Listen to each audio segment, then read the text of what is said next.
Hello there, it's Abram Nerola. I'm back here with my new video. So, finally, international cricket's proper resumption has flagged itself high up as the first test match between Windies and England has been completed, and that too with a result. Windies, after 5 days of hard work, deservedly won the test match by 4 wickets. What a nail-biter to begin the international summer with. Do get to know about all the proceedings of the test match serially. To like, share and comment down below. Subscribe to my channel as well. England's batting looked so very rusty just after the auspicious break's ending. International cricket's resumption turned out to be a stalwart for Holder's bowling and captaincy, as his consistency awarded him with 6 scalps alongside 3 consecutively successful reviews. In fact, he also won the battle between 2 captaining all-rounders, that is, the battle between Stokes and Holder. England, who decided to bat first after winning the toss, batted for around 3 sessions. They still took almost 2 days for scoring 204 runs only, without any individual 50s on the cards. Well, the most of day 1 got rained out, as only around 16.1 overs could be bowled on day 1. I mentioned in my previous video that the English cricket team has a very inexperienced top 5, and that fact may reflect vulnerability in the former stage. Well, the total runs scored by those inexperienced players read 70, whereas the number of runs scored by 3 other remaining batsmen read 109. This fact reflects what experience can do in Test cricket. Shannon Gabriel, with the kind of pace, swinging ability and thrust that he has in his bowling, took 4 wickets in suitable conditions after wrapping up the top 3 and a tail. Captains from both sides were the highest gainers in the first innings of the match. Ben Stokes scored only 43 after being dropped for a couple of times, whereas Jason Holder registered his career-best bowling figures of 6 for 42 in 20 overs. Alzarri Joseph was the only bowler who didn't look as lethal as others in such a speedy, swingy and bouncy track. Not even a single spinner was used in the first innings. This fact indicates the kind of pitch it was on the first and second day. The first 2 innings looked like clear platform stays for respective captaincies' bowling. Stokes proved this fact after wrapping up 4 big wickets, resulting in a Windies collapse. Well, the whole match was based on a single undesirable headline, that is, collapses.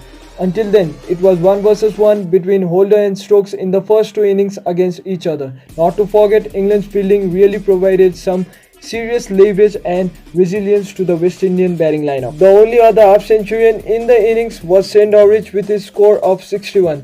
The pitch really was prepared with uniformity, as the pitch had everything for every kind of players, be it the spinners, batsmen, medium pacers or the super quicks. So this innings at day 3 had base a spinner. Finally, to talk a bit, with 2 scalps to his arsenal. Rose, as usual, scored 47 very quietly when wickets were tumbling from the other end. With a total of 318 on the cards, West Indies took a healthy lead of 114 runs by the end of the first innings of both teams. As the match went further ahead to day 4, the day which mostly hosted the second innings of England, the pitch became slower and slower.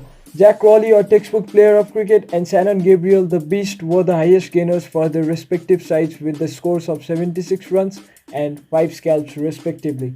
Shannon Gabriel, with 9 wickets in the matchup, became a strong contender for the Player of the Match award by then. The slowness of the pitch really brought the inexperienced English batting and Rose into the equation. Chase's couple of wickets were sheer breakthroughs to 2 very decent partnerships. Similarly, when England were batting very decently, the likes of Joseph and Gabriel during the fringe of day 4 crafted another collapse, while Rakeem Cornwall on day 4 was desperately missed by the Windies cricket team. Dom Sibley was only the second half-centurion in the innings with a score of 50, which ended in 2 halves, where his real dismissal got followed to a dismissal delivery of a no-ball. This time around, inexperience really took away the points from experience. After England's score of 313 in the second innings, West Indies were all set to chase a target of exactly 200 since the half of the first session of day 5. This innings' script really got driven till the very last over of the test match. This stuff itself signifies the kind of nail-biter this test match was. This innings had everything in it except for the wickets in spin bowling department. It had a century-deserving 95 from Jermaine Blackwood as well, who played a gem of an innings when his team needed it the most. Blackwood and England seemed quite familiar for his scores now. Well, he also went on to see his team through with his 95, but unfortunately he got out before 11 runs of triumph.